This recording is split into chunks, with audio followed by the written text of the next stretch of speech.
Hey everyone, Julia Haskins here alongside Bree Henschel. We just wrapped up day 2 of the ACC Kickoff here at the Westin in Charlotte.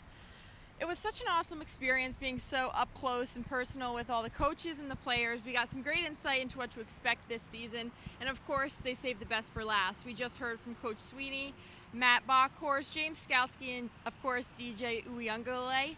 Bree, what did you take away from Dabo's statements?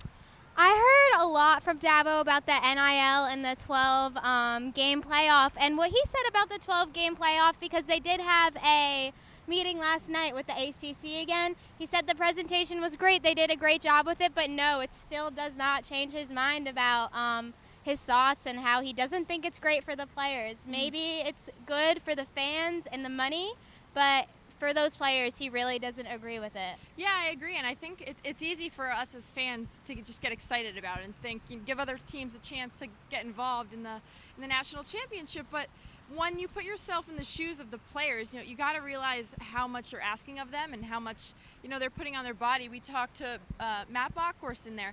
He had some negative feedback about it too. He's played over 1,000 snaps for the Tigers in his 5th year here, and honestly, he said, they'd have to look into at least shortening the regular season. There's a lot of logistics that haven't been worked out yet, and I don't think that they've heard enough feedback from the players to make an executive decision yet. So definitely some more updates to come, but the Tigers were not in favor of that 12-game playoff situation. And then we also heard a little bit from DJ, too. Yeah, DJ started with his transformation from California to the South, and he had a funny quote. He was like, my key takeaway from the South was Jesus, football, and Bojangles. And that's funny because he actually just signed the deal with Bojangles for the NIL, and we did speak to him to see if he had any other ones in the works, and he said there was none he could talk about yet. Yeah, I think the offense will be interesting to see this season. I think we have a lot to look forward to. He mentioned how he loves throwing the ball deep. Yep. So that'll be fun to watch. He's a bigger guy. He's 250 around, so a little bit bigger than Trevor there. But excited to see, what's in store for them. Bockhorst as well said that he is so confident in the O-line. He said this summer the physicality, the confidence that he has in his guys, he's a great leader for them. No one better, really.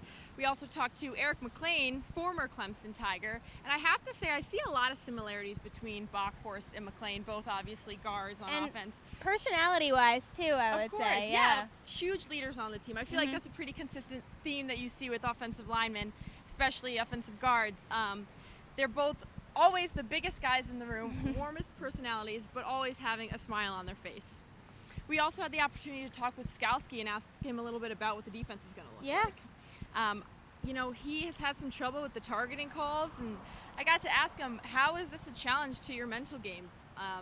Does it make you play a little more cautious? And he said, honestly, it doesn't faze him at all, which I was pretty happy to hear about. He's still going to play with the same intensity and the same passion, and not even think about the those targeting calls in the past. He said he's just got to get it out of his head, focus on his game. So excited to see where that takes us. And I didn't even realize today he has every intention of returning to Clemson as a full-time coach. Yeah, that was really awesome to hear from him also, because he gets to join that Clemson group of 22 coaches that Dabo had in the past. Like, now he's to add 23. You've seen, most recently with C.J. Spiller and Taj Boyd, and now potentially within the next few years we'll see James Skalski there. He was so passionate, and his face just lit up talking about the opportunity, saying that, football is his life, and he can't imagine the rest of his life without it. So super exciting stuff. Yeah, and here in Charlotte, North Carolina, Julia Haskins, Bree Henschel, the Clemson Insider.